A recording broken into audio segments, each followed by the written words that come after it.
Welcome to all. నా పేరు Bejjanki Amarnath, lecturer, BA final year, అంతర్జాతీయ సంబంధాలు అనే సబ్జెక్ట్లో ఇవాళ యుద్ధానంతర పరిణామాలు, పోస్ట్ వార్ డెవలప్మెంట్స్ అనే టాపిక్లోని వలసవాదం క్రమంగా క్షీణించడానికి గల కారణాలను పేర్కొనుము. వలసవాదం క్రమంగా క్షీణించడానికి గల కారణాలు లేదా వలస ఉపసంహరణకు గల కారణాలు. వలస ఉపసంహరణకు గల కారణాలు క్రీస్తు శకం 15-16 శతాబ్దాల కాలంలో పరిశోధన యుగారంభం ప్రారంభమై యూరప్ రాజ్యాల నౌకా నిర్మాణం, సముద్రయానం, వాణిజ్యం విస్తృతం కావటానికి దోహదమయ్యాయి. యూరప్ రాజ్యాల జాతీయ శక్తి, భద్రత అత్యధికం కావటానికి ఈ అంశాలు దోహదమయ్యాయి.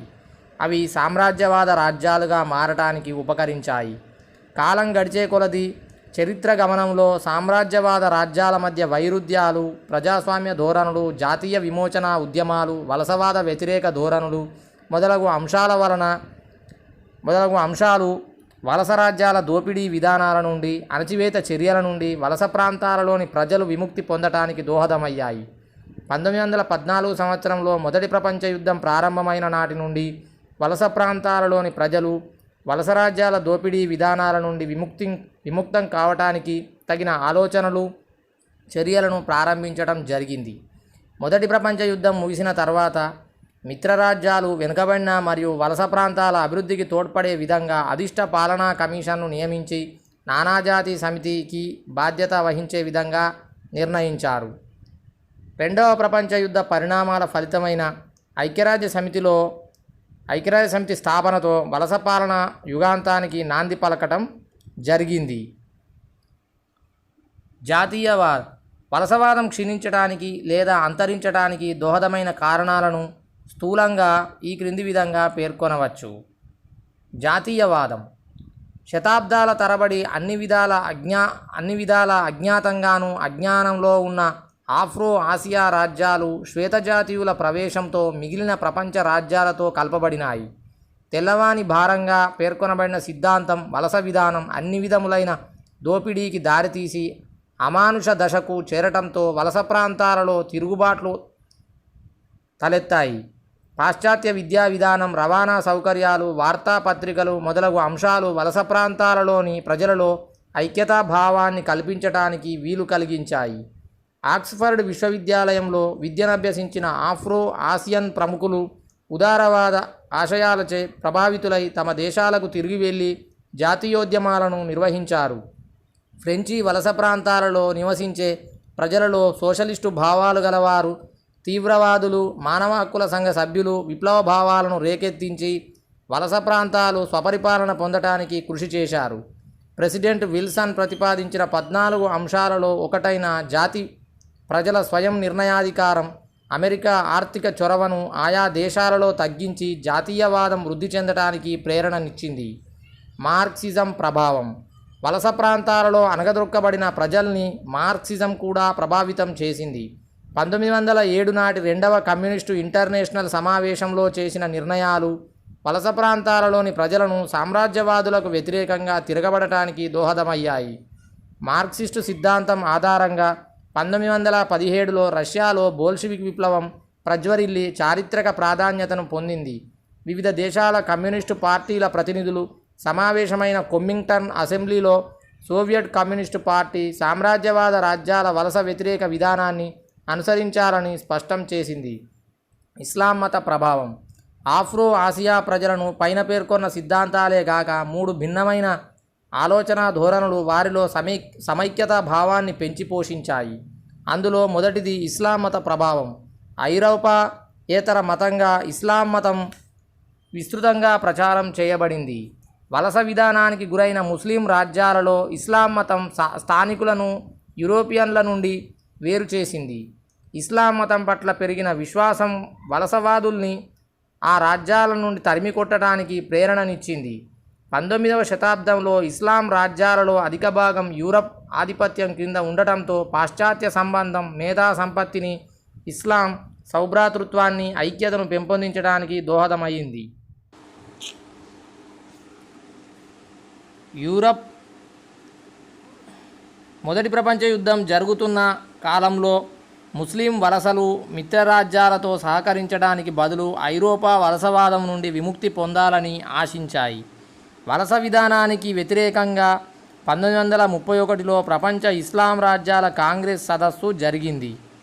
ఆసియా తత్వం జపాన్ సామ్రాజ్యవాద దేశమే అయినప్పటికీ ఆసియా వాసుల కోసమే అన్న నినాదం ఇవ్వటంతో ఆసియా రాజ్యాలన్నింటికీ అదొక బలాన్ని ఇవ్వగలిగింది. 1905లో జపాన్ రష్యాను ఓడించడంతో కొత్త ఆశలు చిగురించాయి. ఆసియా దేశాలలోని విద్యావంతులు శిష్టవర్గాలుగా ప్రత్యేకంగా న్యాయవాదులు వలసవాదం ఉనికినే ప్రశ్నించారు. ముగింపు రెండవ ప్రపంచ యుద్ధం కాలం నాటి సంఘటనలు వలసల ఆర్థికాభివృద్ధికి పారిశ్రామికీకరణకు దోహదం చేయసాగాయి. ఈ ఆర్థికాభివృద్ధి వలన వలస ప్రాంతాలలో రాజకీయ సంక్షోభాలు ఏర్పడి స్వాతంత్ర్యకాంక్ష తీవ్రమైంది. మూడవ ప్రపంచం ఏర్పడడానికి కారణాలు, దాని స్వరూప స్వభావాలు. రెండవ ప్రపంచ యుద్ధానంతరం 1945-1960 సంవత్సరాల మధ్యకాలంలో ఆసియా, ఆఫ్రికా, లాటిన్ అమెరికాలలోని వలస ప్రాంతాలు సామ్రాజ్యవాద పాలకులను ఎదిరించి స్వాతంత్ర్యాన్ని పొందాయి. కొత్తగా స్వాతంత్రం పొందిన ఈ ఆసియా, ఆఫ్రికా, లాటిన్ అమెరికా దేశాలను మూడవ ప్రపంచంగా పేర్కొంటారు. వీటిని మూడవ ప్రపంచ రాజ్యాలుగా పేర్కొనడానికి కొన్ని బలమైన కారణాలను పేర్కొనవచ్చు. అవి: నెంబర్ 1, కొత్తగా స్వాతంత్రం పొందిన ఈ రాజ్యాలన్నీ ఇంచుమించు ఒకే స్థాయిలో దారిద్ర్యాన్ని, అధిక జనాభాను, జాతుల మధ్య, వర్గాల మధ్య నిరంతరం ఘర్షణలు, వివాదాలను కలిగి ఉంటాయి. నెంబర్ 2, ఐక్యరాజ్య సమితిలో ఈ మూడవ ప్రపంచ దేశాలన్నీ వలస విధానాన్ని వ్యతిరేకించడం వలన కూడా వీటికి ఒకే స్వభావాన్ని కల్పించింది. ఈ రాజ్యాలు ఆనాటి బలమైన ప్రాక్ పశ్చిమ కూటములలో దేనిలో కూడా చేరడానికి నిరాకరించాయి. ఆనాటి బలమైన ప్రాక్ పశ్చిమ కూటముల పెట్టుబడిదారీ సామ్యవాద కూటముల నుండి ఈ దేశాల సమూహాన్ని వేరుగా చూపటానికి అల్జీరియా రచయిత ఫ్రాంజ్ ఫానన్ మూడవ ప్రపంచం అనే పదాన్ని తొలిసారిగా సూచించాడు. 1961 సంవత్సరంలో ఐక్యరాజ్య సమితి తీర్మానం ప్రపంచాన్ని 3 ఆర్థిక వర్గాల క్రింద విభజించింది. మొదటి వర్గంలో పెట్టుబడిదారీ ఆర్థిక వ్యవస్థ అనగా అభివృద్ధి చెందిన దేశాలు, రెండవ వర్గంలో సామ్యవాద దేశాలు ఉన్నాయి. ఇక మూడవ వర్గంలో ప్రాథమిక వస్తువులైన ముడి పదార్థాలు, వ్యవసాయోత్పత్తులు కలిగిన దేశాలు ఉంటాయి. ఈ మూడవ ప్రపంచం అనేది తక్కువ పారిశ్రామికీకరణ కలదిగాను, తక్కువ పెరుగుదల, సగటు ఆదాయం కలదిగాను, ఆర్థికంగా మొదటి రెండవ ప్రపంచాలపై ఆధారపడి ఉంటుంది. మూడవ ప్రపంచం భిన్నత్వం. సర్వసామాన్యంగా మూడవ ప్రపంచంలోని రాజ్యాలన్నీ ఒక విధమైన లక్షణాలను కలిగి ఉంటాయని అందరూ తలంచుతారు. రెండవ ప్రపంచ యుద్ధానంతరం 1950-60 సంవత్సరాల మధ్యకాలంలో స్వాతంత్రం పొందిన దేశాలలో ఒక విధములైన ఆర్థిక సమస్యలు ఉండటం వల్ల వాటిని మూడవ ప్రపంచం అని పిలవటం జరిగింది. అయినప్పటికీ మూడవ ప్రపంచం ఖచ్చితమైన, స్పష్టమైన, ఒకే స్వభావం గల రాజ్యాల సమూహం కాదు. ఈ మూడవ ప్రపంచంలోని రాజ్యాల 3 ఖండాలకు ఆసియా, ఆఫ్రికా, లాటిన్ అమెరికా విస్తరించి వివిధ రాజకీయ వ్యవస్థలు, రాజనీతి సిద్ధాంతాలు, వివిధ రకాల సామ్యవాద, పెట్టుబడిదారీ వాద సిద్ధాంతాలతో కలిగి ఉంటాయి. అదేవిధంగా ఈ దేశాల అభివృద్ధి స్థాయిలలో కూడా చాలా తేడాలు ఉన్నాయి. అంతేకాకుండా ఈ మూడవ ప్రపంచ దేశాల విదేశాంగ విధానాలలో కూడా చాలా తేడాలు కనిపిస్తాయి. కొన్ని దేశాలు ప్రపంచ యుద్ధంలో మునిగి ఉన్న ఏ ఒక్క అగ్రరాజ్యంతోనే చేతులు కలిపి ఉంటే మరికొన్ని దేశాలు 2 మార్గాలకు దూరంగా ఉంటాయి. అంతేకాకుండా ఈ మూడవ ప్రపంచ దేశాల మధ్య జాతిపరమైన, మతపరమైన భూభాగాల కొరకు విభేదాలు ఏర్పడి అప్పుడప్పుడు వీటి మధ్య యుద్ధాలు కూడా జరుగుతూ ఉంటాయి.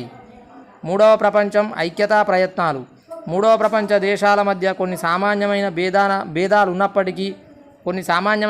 ఉన్నప్పటికీ అవి అంతర్జాతీయ విషయాలలో పరస్పర అవగాహనతో వ్యవహరించి మూడవ ప్రత్యేక వర్గంగా ఏర్పడ్డాయి. ఈ మూడవ ప్రపంచ దేశాలు స్వాతంత్ర్యం సాధించిన తర్వాత వలస విధానానికి, సామ్రాజ్యవాదానికి, జాతి విచక్షణ విధానాలకు వ్యతిరేకంగా పోరాడటం వంటి సమస్యలు ఈ దేశాల మధ్య సమన్వయానికి దారితీశాయి. ఈ దేశాలన్నీ ఒకే రకమైన ఆర్థిక సమస్యలు, జాతీయ ఐక్యతా సమస్యలను కలిగి ఉండటం కూడా ఇవి కలిసి సమైక్యంగా పోరాడటానికి దోహదమవుతున్నాయి. అంతర్జాతీయ వ్యవహారాలలో మూడవ ప్రపంచ దేశాలు వహించిన పాత్ర, ఈ దేశాల మధ్య కనిపిస్తున్న ఐక్యత ఐక్యరాజ్య సమితి కార్యకలాపాలలో కూడా కనిపిస్తుంది. ఈ దేశాలు చాలా విషయాలలో, ముఖ్యంగా రాజకీయ విషయాలలో, ఉదాహరణ సామ్రాజ్యవాదం, జాతి విచక్షణ విధానాలకు వ్యతిరేకత, ఇతర రాజ్యాల విషయాలలో అనవసర జోక్యం, విదేశీ సైనిక స్థావరాల వేట, నిరాయుధీకరణ, సహజీవనం, ప్రపంచ శాంతి వంటి విషయాలలో ఏకీభావం కలిగి ఉండటం వలన ఈ దేశాలు ఒక ప్రత్యేక వర్గంగా వ్యవహరించసాగాయి. అగ్రరాజ్యాల మధ్య చెలరేగిన ప్రచ్ఛన్న యుద్ధం కూడా మూడవ ప్రపంచ దేశాల మధ్య ఐక్యతకు దోహదమైంది. ముగింపు: మూడవ ప్రపంచ దేశాలన్నీ అలీనోద్యమంలోని రాజ్యాలని అనుకోవటం భ్రమతో కూడిన విషయమవుతుంది. మూడవ ప్రపంచంలోని రాజ్యాలన్నీ అలీనోద్యమ వర్గానికి చెందిన దేశాలు కావు. ప్రచ్ఛన్న యుద్ధ రాజకీయాలలో పాల్గొనకుండా, ఏ సైనిక కూటమిలోనూ చేరకుండా ఉన్న దేశాలే అలీన దేశాలని అంటారు. అయితే 1963 సంవత్సరం తర్వాత రెండు కూటముల మధ్య ప్రచ్ఛన్న యుద్ధ ఛాయలు సన్నగిల్లటం వల్ల, అధిక సంఖ్యలో వలసలు స్వతంత్ర రాజ్యాలుగా ఆవిర్భవించినందువల్ల ఏవో కొన్ని రాజ్యాలు తప్ప చాలా మటుకు మూడవ ప్రపంచ దేశాలు అలీనోద్యమంలో చేరాయి. అందువలన మూడవ ప్రపంచం, అలీన ప్రపంచం అనేవి చాలా మటుకు ఒకదానికొకటి ప్రతిబింబాలని చెప్పడం అతిశయోక్తి కానేరదు. మూడవ ప్రపంచ దేశాలు ఎదుర్కొంటున్న సమస్యలు. పూర్వపరిచయం. రెండవ ప్రపంచ యుద్ధానంతరం అంటే 1945 సంవత్సరం నుండి 1960 సంవత్సరాల మధ్యకాలంలో స్వాతంత్ర్యం పొందిన రాజ్యాలను మూడవ ప్రపంచ, తృతీయ ప్రపంచ వ్యవస్థగా పేర్కొంటారు. సామ్రాజ్యవాదానికి వ్యతిరేకంగా పోరాడుతున్న వలస ప్రాంతాలను ఒక ప్రత్యేక రాజకీయ సమూహమని లేదా తృతీయ ప్రపంచం, థర్డ్ వరల్డ్ అని మొదటిసారిగా అల్జీరియా దేశ రచయిత ఫ్రాంజ్ ఫానన్ వర్ణించాడు. సామ్రాజ్యవాద దేశాల వలసవాద దేశాల దోపిడీ నుండి విముక్తి పొందుటకు పోరాటం సలుపుతున్న ఆసియా, ఆఫ్రికా, లాటిన్ అమెరికా దేశాలను మూడవ ప్రపంచ రాజ్య వ్యవస్థగా పేర్కొనవచ్చు. ఇంకొక విధంగా చెప్పాలంటే పెట్టుబడిదారీ ప్రపంచానికి, సామ్యవాద ప్రపంచానికి మధ్యగా ఉన్న దేశాలను మూడవ ప్రపంచంగా పేర్కొనవచ్చును. ఆర్థికపరమైన దృక్పథంతో పరిశీలిస్తే అభివృద్ధి చెందకుండా వెనుకబడిన దేశాలను సర్వసామాన్యంగా మూడవ ప్రపంచమని పిలుస్తారు. అమెరికా నాయకత్వంలోని అభివృద్ధి చెందిన పాశ్చాత్య దేశాలను ఒక ప్రపంచంగాను, సోవియట్ రష్యా నాయకత్వంలోని అభివృద్ధి చెందిన దేశాలను మరొక ప్రపంచంగాను భావిస్తే, అభివృద్ధి చెందని మరియు అభివృద్ధి చెందుతున్న అన్ని ఖండాలలోని రాజ్యాలను మూడవ ప్రపంచంగా పేర్కొనవచ్చు. మూడవ ప్రపంచ రాజ్యాలు, వాటి గుణగణాలు. ఇర్వింగ్ లూయి హార్విట్జ్ అనే ప్రముఖ వ్యక్తి 3 ప్రపంచాలు అభివృద్ధి అనే గ్రంథంలో ఆర్థికాభివృద్ధి ప్రాతిపదికగా మూడవ ప్రపంచం అనే పదాన్ని నిర్వచించాడు. వలస రాజ్యాల కబంధ హస్తాల నుండి విముక్తి పొంది ఒకే విధమైనటువంటి అభివృద్ధి సమస్యలను ఎదుర్కొంటూ అభివృద్ధి మార్గములను అవలంబించే దేశాలను మూడవ ప్రపంచంగా పేర్కొన్నాడు. లాటిన్ అమెరికా, ఆసియా, ఆఫ్రికా ఖండాలలో దేశాలు ఒక ప్రత్యేకమైన రీతిలో అత్యావశ్యకమైన సఖ్యతను పెంపొందించుకున్నాయి. ఈ దేశాలు ప్రాక్పశ్చిమ దేశాల నుండి సహాయం పొందుతూ అగ్రరాజ్యాల సంఘర్షణలకు దూరంగా ఉంటూ అలీన విధానాన్ని అవలంబించాయి. మూడవ ప్రపంచ రాజ్యాల గుణగణాలను ఈ క్రింది రీతిలో పేర్కొనవచ్చు. అవి మూడవ ప్రపంచ రాజ్యాలు సర్వసాధారణంగా ఆర్థికంగా పేద దేశాలుగాను, సైనికంగా బలహీనమైనవిగాను ఉంటాయి. బి. మూడవ ప్రపంచ రాజ్యాలలో మరింత దిగువ స్థాయిలో ఉన్న రాజ్యాలలో అతి బీదరికము, నిరక్షరాస్యత, విపరీతమైన జనాభా, కనీస గృహవసతి లేకపోవటం, తీవ్రమైన నీటి ఎద్దడి మొదలగు విషయాలు ప్రత్యక్షమవుతాయి. సి. మూడవ ప్రపంచ రాజ్యాలు తరచుగా రాజకీయ సంక్షోభాలకు లోనై ఉంటాయి. ప్రజాస్వామ్య ప్రభుత్వ విధానాలు తరచుగా మూడవ ప్రపంచ రాజ్యాలలో విఫలమవుతూ ఉంటాయి. డి. మూడవ ప్రపంచ రాజ్యాలు అగ్రరాజ్యాలతో సన్నిహితంగా మెలగటానికి బదులు స్వతంత్రంగా వ్యవహరిస్తూ తన జాతీయ లక్ష్యాలకు అనుకూలమైన విదేశాంగ విధానాలను అనుసరిస్తూ ఉంటాయి. ఈ మూడవ ప్రపంచ రాజ్యాలన్నీ అంతర్గత సంక్షోభాలకు, ప్రాంతీయ వివాదాలకు లోను కావటం జరుగుతుంది. ఇందులకు అనేక ఉదాహరణలను పేర్కొనవచ్చు. పాకిస్తాన్, ఇండియాల మధ్య సంఘర్షణలు, ఇరాన్, ఇరాక్, కువైట్ల మధ్య సంఘర్షణలు, యుద్ధాలు, కంబోడియాలోని సంఘర్షణలు, వివాదాలు, మూడవ ప్రపంచ రాజ్యాల మధ్య ఏర్పడిన ఈ విధమైన సంఘర్షణలు, వివాదాలు మూడవ ప్రపంచ రాజ్యాల ఆర్థికాభివృద్ధికి అవరోధాలుగా ఏర్పడటం మాత్రమే కాకుండా ఆయా దేశాలలోని జనాభా వనరులు తరిగిపోవడానికి ఎంతగానో దోహదమవుతున్నాయి. ఎఫ్. మూడవ ప్రపంచ రాజ్యాలు అలీన విధానాన్ని అనుసరిస్తూ అగ్రరాజ్యాల నుండి వీలైనంత మేరకు అన్ని విధములైన సహాయాన్ని పొందగలుగుతున్నాయి. ఏది ఏమైనప్పటికీ నేటి ప్రపంచ ఆర్థిక వ్యవస్థ పరిణామాలు అభివృద్ధి చెందిన దేశాలు అభివృద్ధి చెందని మరియు అభివృద్ధి చెందుతున్న దేశాల వనరులను దోచుకునే విధంగా తగిన పరిస్థితులను సృష్టిస్తున్నాయి. వీటి మూలంగానే తృతీయ ప్రపంచ రాజ్యాలు నూతన అంతర్జాతీయ ఆర్థిక స్థితిగతుల ఉద్ధరణకు ఒత్తిడి చేస్తున్నాయి. తృతీయ ప్రపంచ రాజ్యాల సమస్యలు. అంతర్జాతీయ రాజకీయాలలో అధికారం లేదా ప్రాబల్యం అనేది అతి ముఖ్యమైన అంశంగా కొనసాగుతూనే ఉంది. ఆసియా, ఆఫ్రికా, లాటిన్ అమెరికా దేశాలు అగ్రరాజ్యాల ఆధిపత్య ప్రభావానికి గురికాకుండా తాము నూతనంగా సంపాదించుకున్న స్వాతంత్ర్యాన్ని కాపాడుకోవాలంటే వలస దేశాల ఆకర్షణలకు గురికాకుండా తమ ఆర్థిక వ్యవస్థలను సొంత ప్రయత్నాల ద్వారానే అభివృద్ధి పరచుకోవలసి ఉంది. కానీ ఇది చాలా జటిలమైన సమస్యగా గుర్తించవలసి ఉంది.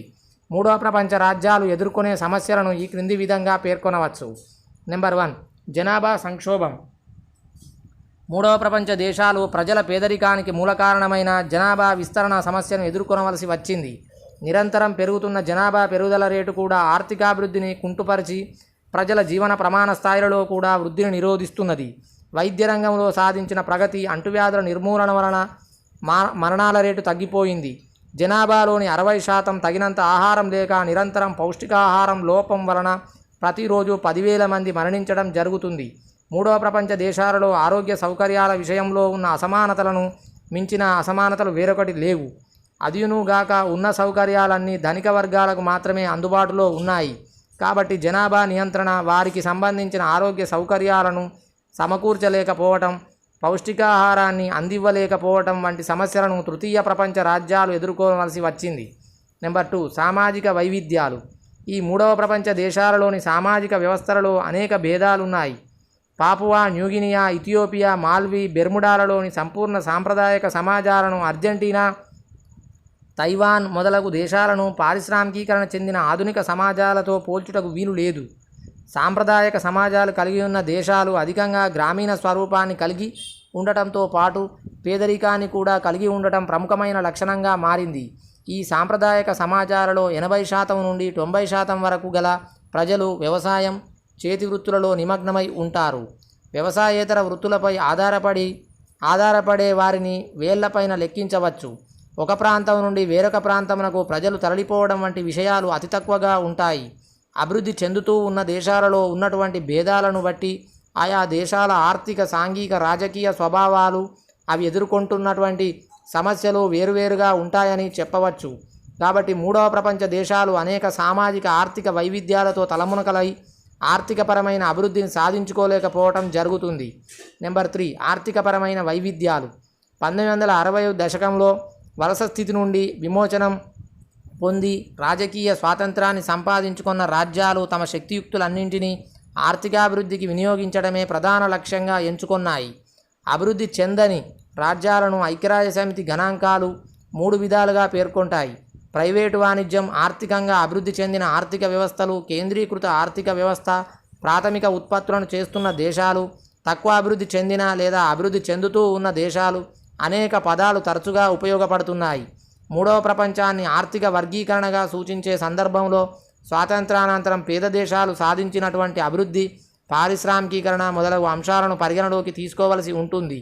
ఈ పెరుగుతున్నటువంటి ఆర్థిక తారతమ్యాలు గుర్తింపబడడంతో మూడవ ప్రపంచంలోని కొన్ని పేద దేశాలను నాలుగవ ప్రపంచంగా పేర్కొనవలసి వచ్చింది. ఈ దేశాల ఆర్థిక వ్యవస్థలలో కూడా అనేక తారతమ్యాలు ఉన్నాయి. కొన్ని దేశాలు పెట్టుబడిదారీ ఆర్థిక వ్యవస్థను, కొన్ని దేశాలు సామ్యవాద ఆర్థిక వ్యవస్థను, మరికొన్ని దేశాలు మిశ్రమ ఆర్థిక వ్యవస్థను కలిగి ఉండి అనేక విధములైన ఆర్థిక సమస్యలను ఎదుర్కొంటున్నాయి. నెంబర్ 4, రాజకీయ అస్థిరత.